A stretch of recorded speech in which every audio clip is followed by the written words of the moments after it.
Good morning, everyone. If we could have your attention, please. So we try to start our meetings on time so we can end on time, and we're already late. I do not. So good morning. Thank you for your attention. And thank you for coming this morning. It's a long day today, and we hope it'll be worth your while coming, and we very much appreciate your coming and your attendance. With so many people here, it seems like it'd be a great opportunity to campaign for something, but I can't imagine having a better job than the one I have for a while now. So thank you all for that privilege. So today is a very special day. We're starting our Comprehensive Plan Summit this morning, and it will continue through the afternoon, and there'll be a number of opportunities for you to participate. This day is about you. It's a day when especially we listen to you. This day is really all about you. So we just formally convened this meeting as a joint session of the City Council and the Planning and Transportation Commission. It is not our typical meeting, and this is, if you will, our constitutional convention. If you consider that Palo Alto's comprehensive plan is our constitution, we've just convened our constitutional convention. So thank you very much for coming today. And we do need to call the roll of the planning of the City Council, and the City Clerk will do that for us. Councilmember Berman. Here. Councilmember Burt. Here. Councilmember Du Bois. Here. Councilmember Filsa. Here. Mayor Holman. Here. Councilmember Niss. Here. Councilmember Scharf. Vice Mayor Schmidt. Here. Councilmember Wolbach. 7 present. Planning and Transportation Commissioners. Commissioner Alchek. Vice Chair Fine. Here. Commissioner Gardias. Here. Commissioner Downing. Here. Chair Michael. Oh, I'm sorry, I had it. I apologize. Commissioner Michael. Councilmember Rosenblum. Here. Chair Tanaka. Thank you all very much for coming. And also with us today we have Don McNougal from Library Advisory Commission, Pat Markovich from Parks and Recreation, Stacy Ashland, also from Parks and Rec. From Utilities Advisory Commission, we have John Foster, James Cook. Human Relations Commission, Teresa Chen. And from the Public Art Commission, we have Ben Miyagi. From Architectural Review, we have Kyu Kim and Randy Pop. And from the Historic Resources Board, Beth Bunnenberg and Martin Bernstein. Library Bond Oversight is Alice Smith, Hal Mickelson, and Mehdi Alsani. So thank you all so very much for coming. It's an impressive response. We had over 550 people respond to the invitation to come today, and that's most impressive, as I'm sure you'll agree. So thank you for that. We will feed you, by the way, at lunchtime, so don't think you're going to famish while you're here today. So as many of you know, we've been working on an update to our comprehensive plan for some time. This is really the culmination of that effort and the commencement of the next steps and what we think will conclude that process in the near term. So today we'll obtain your input on some of the big issues we face as a community that will have to be addressed in the plan. We'll get you hooked up so that a large part of you will sign up to participate in the planning work sessions that will follow this summit. So today, again, is the launching of this effort.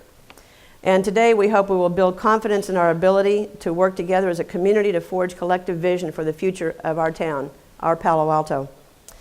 There's a word cloud that you'll see up on the screen here that consists of words that you texted as you got seated today. These are the things that you believe define Palo Alto and make us a great place to live and work. And you'll be doing that throughout the morning here.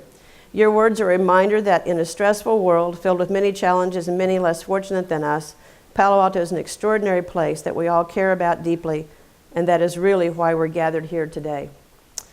When you leave here today, we hope you will feel like you've played a part in shaping Palo Alto's future, and that you've given us your insights as to what you think Palo Alto should be, and that you feel that we've listened to your insights and those of your fellow citizens. If you think of Palo Alto's comprehensive plan, again, just to reinforce this is the convening of our Constitutional Convention. We have a full program that starts with some opening remarks, but will mostly consist of opportunities for you to participate, for you to provide us your input on big and complicated issues. things that one thing affects another, sort of like a mobile. One change affects another issue, affects another issue, affects another. And you'll be doing that during our breakout sessions. As you'll see from the program that you have, we'll be together in this room for the next hour for comments from City Manager Keene and from Planning Director Hillary Gittleman. And then we'll start a series of 3 breakout sessions that will take us through most of the rest of the day. There'll be a few breaks. Like I said, we'll provide you lunch and some other breaks. And we have some logistics. The restrooms are through this doorway over here. And so you know where the essentials are. And Hillary and Jim will both provide some more details in a few minutes about what our program is today. And before I turn this over to Jim Keene, I just want to thank all of you for being here today. It's going to be a great day. This is the biggest crowd I think I've seen in any public meeting in a while, certainly one that's taken place outside of City Hall, and I couldn't be more grateful for your showing up today. Look forward to your input. Thank you all so much. All right, testing. Okay, good. That works. Thank you, Karen. Thank you so much. Good morning, everybody. It's delightful to be here. What a perfect setting. It's a good metaphor for today, too. Mitchell Park, as many of you know, was sort of a tortuous journey to get this project together and delivered. But now we're here and everybody realizes not only what a beautiful place it is, but it is so actively used by the community. So I would hope that that's where we end up on our comprehensive plan update. So I'm just going to try to do a little bit to try to get us on the same page as a start, and then Hillary's going to really give you a lot of details about the structure and process for the day, maybe tenderize us here early in the morning just a little bit. Let's just start off by reminding ourselves really what makes our town so great and so lovable as we were talking about it. We've got beautiful residential neighborhoods. We have diverse natural resources and protected open spaces that comprise 1/3 of our city. We have a beloved tree canopy and urban forest, great K through 12 schools. We have vibrant commercial streets with lively and diverse retail, neighborhoods serving businesses, and in many cases in pockets of small-scale shopping districts across our town. And we have a dynamic regional shopping center. And we have Stanford University, one of the greatest higher educational institutions in the world, which has generated a world-renowned research park, world-class healthcare, and a creative research and development and startup business environment at the center of the global innovation economy. That's just a little slide from the Silicon Valley Index. The left side just shows the numbers of in just Silicon Valley as our share of the California economy, which distinguishes us so greatly. And obviously a passionate, engaged citizenry, just as you all are here this morning, in love with their city, with all of its challenges and changes. Okay, this chart's a little bit hard to read, but the point here is this, that 85% of Palo Alto is made up of low-density residential neighborhoods and protected open spaces. And while we'll need to address many contemporary challenges and reconcile tensions between different perspectives in this comp plan, we must remember the vast majority of our town will be unaffected by any direct change in land use, density, urban form, or neighborhood quality in revisions to our plan. And I personally would expect that any changes will only strengthen in existing neighborhoods and open space in our town. That doesn't exclude perceived and real impacts of changes in our commercial districts and recent trends intensifying office building here that have spilled over into some of our neighborhoods, snarling local and regional traffic, and engendering passionate discussions about growth and the pace and nature of change in Palo Alto. But we must remember that the forces that are at play here in our town aren't just self-created, but they reflect the dynamic rebound of the Bay Area following the Great Recession. Again, most of the slides I have up here are from Joint Venture Silicon Valley, these data slides that try to put in context what is happening in our town is happening around the peninsula and across the Bay Area. At the same time, we live in a town now that has grown so expensive that our children, except for a very few, will never be able to afford to live here as adults. We also have residents who want to expand the Palo Alto dream to allow and make room for newcomers and others in providing new types of housing. Almost 50% of our residents in our town are renters, and just that slide speaks volumes also. We also remain amazingly attractive as a place for new and growing businesses in the innovation economy, and strong voices can argue that we have more than our fair share of jobs that such businesses bring. Others will argue we must remain flexible and dynamic and bend and adjust to the changing demands of business in a competitive global economy. So what is the right balance? What are the problems that must be solved? The opportunities which must be pursued, and the past that must be preserved, and what future that must be embraced. Okay, we have 2 polling questions that we're going to do. This is to make sure that we're not just up here talking and we've got audience participation and engagement. So the same approach that you used earlier when you came in to be able to text in. We wanted to just get a question, how did you get here today? And the instructions would be, obviously, if you walked, you would punch in A on your smart device. Yes, could we get the text number as I... 22333. Then you text our Palo Alto, all one word, to join. Okay, so if you were not here earlier and signed in, if you've already signed into this, you ought to be able to do this pretty quickly. If not, Hillary, would you repeat this again?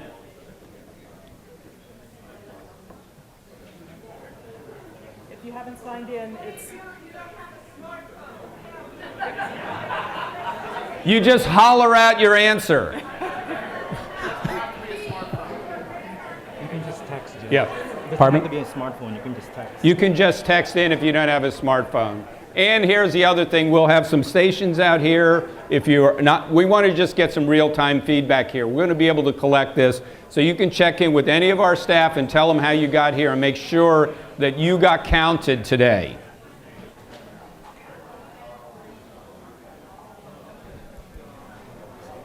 We're just trying to get some quick, immediate feedback.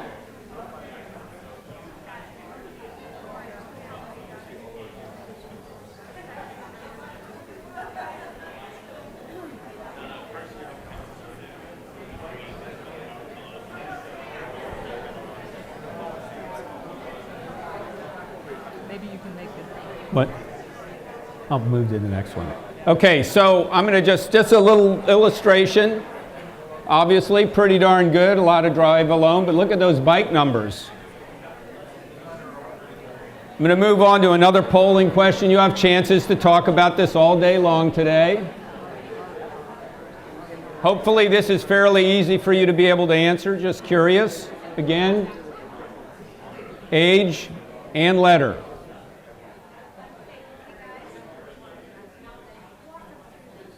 Yeah, let me, one more, I'll use your mic. Okay, everybody, just one more time. The number is 22333. You have to text to that number, our Palo Alto, all one word. That will sign you up. Lowercase, all lowercase. It's not case sensitive. Yeah, all one word, our Palo Alto. That will join you to the poll, and then you can text in your answer to this question. Okay, 22333. Text in our Palo Alto, all one word, and you will join the poll. All one word means no spaces. That's right. And then you can text in your answer to this question. It doesn't have to be a smartphone. Any way you can text in. They do. They're outside though. Yeah, I just say they go outside. You might want to say something. Some people are getting grumpy. We have I already said 4 that. Chromebooks I outside. already said that, but we'll.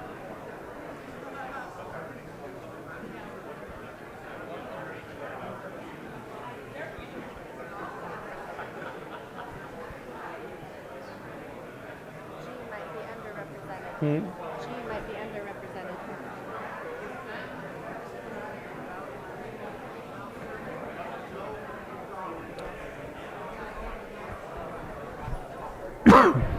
Okay, I'm going to stop this. Look, this is not a test. And yes, I know. That's why I made the point. We do have stations outside where folks can check in during the day. If you didn't get your input, there may be some demographics that are less likely to be text-facile than others, so we may have some inaccurate results here. So we'd be sure to ask you all to be sure you check in at some of the staff stations out here. Remember now, this is an enclosed courtyard, so it's a contained area, so you ought to be able to find where those stations are during the course of the day. All right. I want to just, again, return to where we started. That we have a good comp plan already. It's in need of updating in relationship to contemporary challenges, but that 85% of our city, at least, including existing neighborhoods and open space, are protected. It's also important to remember that our city is not uniform but diverse. There's a lot of variety in our neighborhoods, and this is one of the challenges that the current existing comprehensive plan acknowledged and addressed so well, playing to the inherent strengths in our diversity. There, for example, on this aerial slide, there are more urban neighborhoods which were mostly planned on a grid around the Caltrain corridor in the late 19th, early 20th century. The pattern of which in many ways informs the new urbanism revival that emerged in the United States again in the 1980s and into the 1990s. And there are post-World War II neighborhoods which were deliberately not planned on a grid. These newer neighborhoods were decidedly suburban by design, car-oriented with curvilinear streets and cul-de-sacs, and a much more intentional separation of housing and commercial centers. So such neighborhood diversity is part of what makes it important that we come together like this and forge a shared vision to carry us forward, protecting, preserving, and changing, and understanding that there's not necessarily one single solution for our whole city. Now, again, we need to remember we can't form this vision in isolation. We're surrounded, and we don't live in a vacuum. Palo Alto exists within a regional context, within a national context, and one with global forces at play. And this impact is already being seen right now around our region. This slide shows us a 36% increase just over the past 4 years in Caltrain ridership, for example, as it relates to increased public transit use. Across the region, we're seeing now more multi-family housing being built than single-family housing. And again, these are not just Palo Alto numbers, these are across the peninsula area. And then again, forces in our society and from around the country and across the globe affect us at an accelerating pace and in an inescapable pace. And we can't just plan for today, we have to plan for the future in a changing world. So our comp plan revision must address mobility and the needs of transportation's changing face. So some of our current work, there will have to be more radical and innovative factors considered. So this little slide here just tries to look at both technology in different ways related to work, transportation, and service provision, that as we think about the future, there may be very different approaches to how we solve problems. We have to look at questions of housing, whether it's more mixed use or even more experimental forms of such things as microhousing. I'm not advocating any of these things. I'm just saying that this is part of the conversation, that a true conversation would start to consider these kinds of things.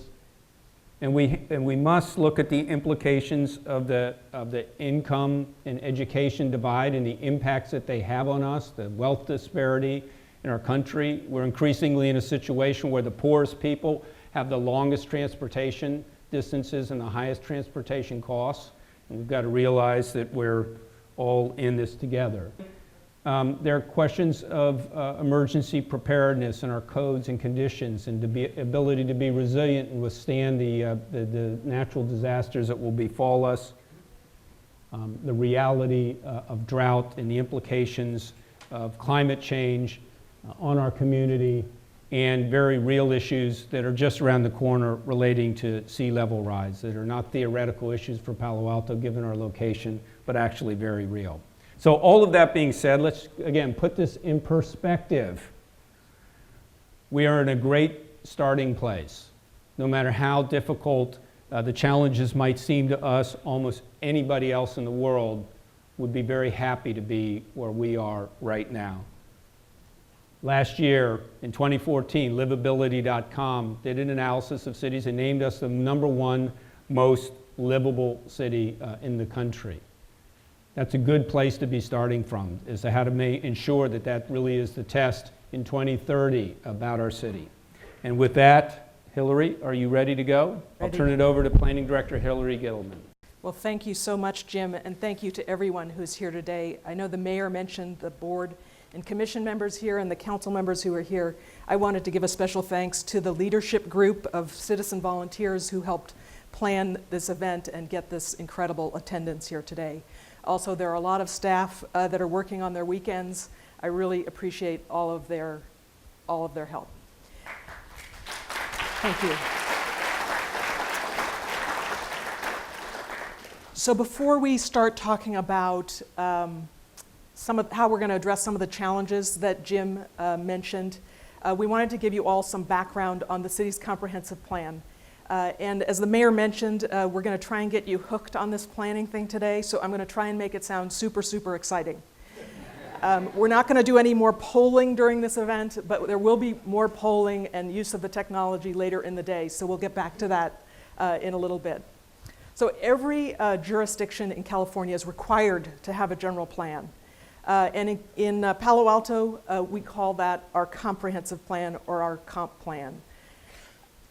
It's required to address a range of topics, so the law says it has to address land use and transportation, for example, but then every jurisdiction can have its optional elements too. It can select things that are really important to its own community, and here we have optional elements related to business and economics and community services. In its introduction, the comprehensive plan for Palo Alto articulates an overall vision for the city that is really indisputable, even poetic. And I'm going to just quote briefly. It says, "Each of us has a vision of what Palo Alto should be like in the future. Although our visions are different, they share common qualities. We aspire to create a safe, beautiful city for ourselves, our children, and future generations. We envision a city with diverse housing opportunities, where the natural environment is protected, where excellent services are provided, and where citizens have a say in government. We aspire to create a city that is economically healthy and a good place to do business." Pretty fantastic. Each chapter or element of the comprehensive plan has its own vision statement as well and contains a series of goals, policies, and programs which form the body of the plan. The goals are really the skeleton. They talk about what we want to be. And then the policies are intended to guide us as we make decisions over time in an attempt to achieve those goals. And then the programs are very specific implementation actions that we're going to undertake over the next 15 years. The current comprehensive plan was developed through a community planning effort in the 1990s and was adopted in 1998. The plan, which was subtitled Embracing the New Century, was really forward-looking, and there are lots of it, surprisingly, because it comes from the late 1990s, there are lots of it that really don't need to change. Those of us who are planners and look at this from a planning perspective, it was really forward-looking, and a lot of the basic principles in the plan still hold true today, and we don't think that a lot of the plan will need to be adjusted. We do need to congratulate ourselves, not just on that, but on the fact that there are a lot of programs within the comprehensive plan that we've actually accomplished. So one of the things we'll have to do in updating the plan is to eliminate or modify some of these programs and to add to the list of the things that we think we should do as a community over the next 15 years to address some of the planning issues we'll be talking about today. Also in the last year, we updated the housing element or the housing chapter of our comprehensive plan. So we don't think we're going to need to change that quite at all, or unless we affirmatively decide that we want to go back in to that housing element and modify some of the sites or programs that were decided on at the end of last year. It's also important to recognize that the comp plan's also not just words. There are a lot of images and maps in the comprehensive plan, and the land use map particularly is called out as a requirement in state law. Jim talked about how much of our land mass is protected, either as a low-density residential neighborhood or as open space. The land use map really divides the city into a series of residential neighborhoods, regional and neighborhood centers, and employment districts. As a built-out city, this is really not going to change in the next comprehensive plan. The plan also contains a bunch of maps showing transit services, pedestrian and bicycle facilities, both existing and desired, and it has a circulation map that designates our roadways as expressways, arterials, residential arterials, collectors, and local streets. Again, the city is here. This circulation map is not going to change dramatically in the comprehensive plan update, but we have an opportunity to closely examine some of the transportation issues that we face and potentially add some information and mapping related to current transportation challenges and facilities, transportation facilities in Palo Alto and connections to the regional transportation systems. As Jim mentioned, there's a challenge inherent in this kind of planning, and that is that we're not just planning for today. We have to think in our mind that we're in the year 2030. We're trying to plan for the future every year between now and 2030. And make sure that our updated plan reflects the collective vision of all of us. Again, the introduction to the plan, we each have our own vision, but at the end of the day, the plan is our collective statement of where we want to be in 2030. So how are we going to do this? We have a solid foundation in the existing plan. We have recommended changes that the Planning and Transportation Commission developed over a 5-year period. And we have a city council that has identified completing the comprehensive plan update as one of their priorities and committed to providing necessary guidance on comp plan goals and critical issues over the rest of this year and the early part of next year. What we'd like to do between now and the middle of next year is convene a citizens advisory committee that will meet in parallel with the city council, synthesizing community input like the input we're going to receive from you today, and council direction while they review the plan language and help us develop a draft for citizen review and adoption. This 3-column diagram that appears also in your program is just a very high-level summary, and I'll just say one thing about it. Probably the most important part of this diagram are the arrows that connect the columns. We're going to have to make this interactive and iterative process and end up with a plan that we all can get behind when it's adopted in 2016. The Citizen Advisory Committee that we're going to appoint will play a key role, and we're currently accepting applications. You didn't know this was a recruiting event.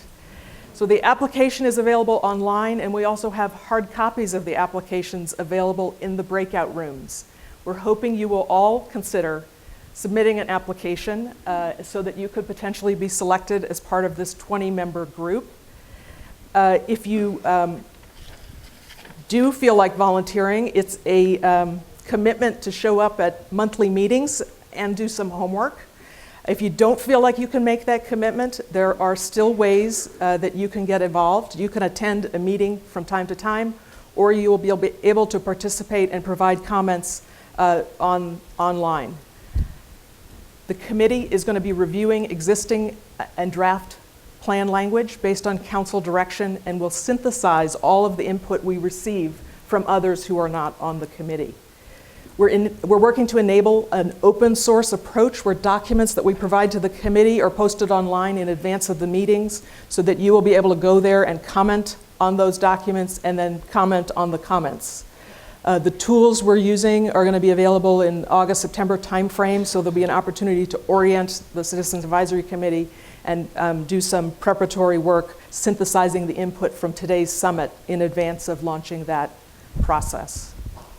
We're also going to have some data and analysis to inform the planning process as we move forward. The state's requirement for an environmental impact report and the council's desire to undertake a thorough fiscal analysis is going to give us the ability to assess the pros and cons of some of the broad policy choices we face, including some of the choices that are going to be inherent in the discussions we have in our small group sessions today.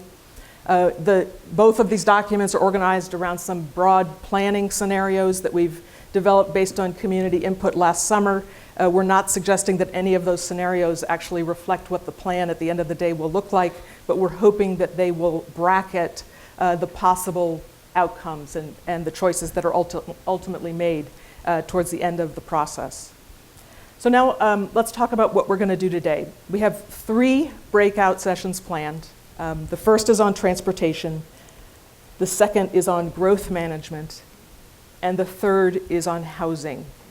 We recognize that there's a lot of overlap between these topics, so there are going to be opportunities for you to dig into the issues facing Palo Alto from a few different angles over the course of the day. We also recognize that these are only a few of the issues that many of you are interested in, and only a few of the issues that will be covered in the comprehensive plan update. And for this reason, we have going to have information stations set up in the courtyard between the hours of 11 and 2. You can visit these stations, find out more information about other subjects that are not going to be discussed in the small group sessions, and provide your input on those other topics.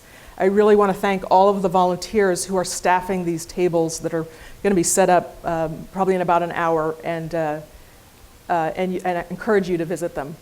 One of the stations is going to be about the Baylands Master Plan. That plan is referenced in the comprehensive plan. One is about our Sustainability and Climate Action Plan, which is currently being updated. One is about the Parks Master Plan that is underway. One is about the Bicycle and Pedestrian Master Plan that was adopted in 2012 and is currently being implemented. One is about the Urban Forest Management Plan that was recently adopted by the City Council. One is about public art, a planning process that's just getting underway. One is about our favorite, El Camino Real, design guidelines that have been adopted for El Camino Real and the Regional Grand Boulevard Initiative. I encourage you to stop by and learn more about both of those things. One is about the city's urban water management plan, a very current topic for today, and this plan will have to be updated over the next year. So if water is your thing, please stop by this table. We also have a table about the local hazard mitigation plan and safety-related issues that will have to be addressed in the comprehensive plan update. Someone cornered me this morning about the Healthy City, a Healthy Community Initiative, a priority that the council has identified. I think if you want to talk about that, the safety area would be a good place to raise those issues. We also have another table that might work for that, as I'll mention in a minute. There'll be a table about our ongoing Fiber to the Premise initiative. There's one about Stanford's use permit from Santa Clara County. And then finally, there's one about just the comprehensive plan topics that we're not able to discuss in the breakout session. And again, this is an opportunity if you have a topic that is your main deal. I mean, this is why you came. You wanted to talk about healthy cities or whatever. I would really encourage you to visit this station. They're going to be accepting input electronically and in writing. We want to make sure we capture what your top issues are and make sure that we can address those through the rest of our planning process. So here's how the small group discussions are going to work. Your name tag has a room name and table number on it. Or actually, it's a letter, room letter, and I'll show you a map in a minute. We're going to ask you to find your spot as soon as I'm finished. We'll have until 10:30 to break for coffee and schmoozing and for you to find your spot and get settled. There's also going to be a little bit of chaos right here because we had so many people register. We're going to set up some tables here in the front of this room. So those of you who are in the first few rows, you run first to the coffee tables because we need you out of here. In each breakout room, once everybody's settled, we're going to show a short video. The video is only about 3 minutes long, but it provides some important context for the discussions that will follow. And it's also going to tell you what's expected of you. Effectively, after the video, you have about an hour to work in small groups of 6 to 8 people. And we're asking you some questions in the video that are also included on paper worksheets at the tables related to these 3 topics: transportation, growth, and housing. The written record, or the worksheets, provide a written record of what happens today. So in your groups, you should assign someone to be the scribe and make sure you get down as much of the conversation as you can. When there are about 10 minutes left, we're going to ask each of the groups to select the best of the best ideas that they came up with in the course of the conversation and text those to the number we were using before. So that was our secret plan, to get the number into your phone so that we can use it later in the day. And for those of you who didn't succeed, please find one of the staff members as you make your way to your breakout group. We'll show you how to do it. We also have some Chromebooks for those of you who don't have phones that are enabled to do this texting stuff. The good thing about the texting, we have the written record from the worksheets, but the texting lets us create an electronic record of the day. In addition, if you're in one room, the text that you text to the number will show up in all the rooms. So everyone will be able to see what's coming out of each one of the tables over the course of the session. There'll be staff in each room to answer your questions if you need help, but we do expect each table to be self-facilitated, and I'm hoping that you'll use some kind of common sense rules of engagement. There'll be some rules on the table if you need gentle prodding, but the idea is really to give everybody an opportunity to participate. Again, the first session is on transportation. We'll be asking you to help us with questions about our major transportation corridors, about likely changes in transportation technology, and ways that mobility will change in our future. And then finally, we're going to be asking you what it would take for you to leave your car at home more often and start to shift your thinking about how you get around the streets of Palo Alto.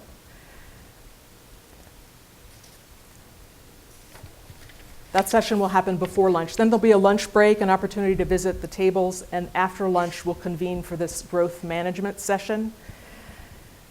In that session, you'll have an opportunity to discuss the ideas of capping growth. Our current comprehensive plan includes an overall cap on non-residential development. You'll be able to talk about the idea of pacing growth, so controlling the pace rather than the total amount of growth, which is an idea that the City Council is considering on Monday night. Or you'll have an opportunity to talk about the ways that we could potentially control the impacts of growth. Now, I should clarify that the focus will really be on job growth because we recognize that state law makes it difficult for us to control the pace of housing growth. But I hope in the last session on housing, you're going to be able to talk about the housing challenges we face in Palo Alto and as a region. And among the issues I hope we'll talk about is the types of housing we should be trying to encourage here. So the final session is about housing the next generation of Palo Altans and their grandparents. The video that introduces this session will include some demographic information about our population today and how we expect it to change. We hope that you will join us for a discussion about where new housing should be located, housing types that we need to provide to address our community needs, and other issues that can inform policy choices about housing in the next 15 years. So here's the overview of our layout for the sessions.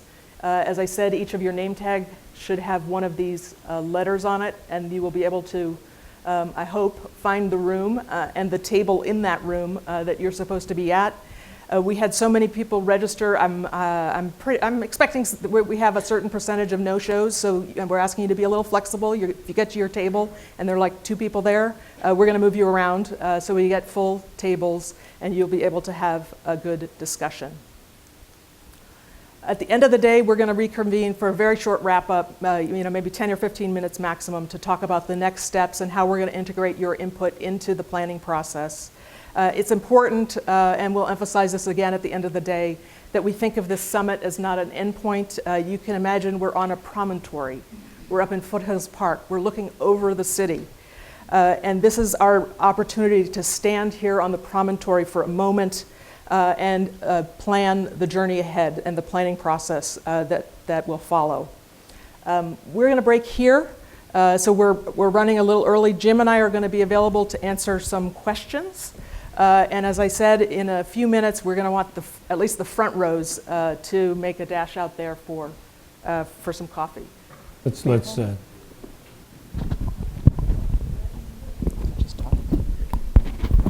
The staff who is available to help anyone who has any questions about texting, can you raise your hands and hold them up for just a moment? Right. Well, and we also have staff out in the courtyard. Anybody with one of these green tags, ribbons on them are our staff. They'll be able to help you with texting and any other questions during the course of the day. And also, some people had some written communications. They wanted to know where to turn those in and turn those in to Hillary.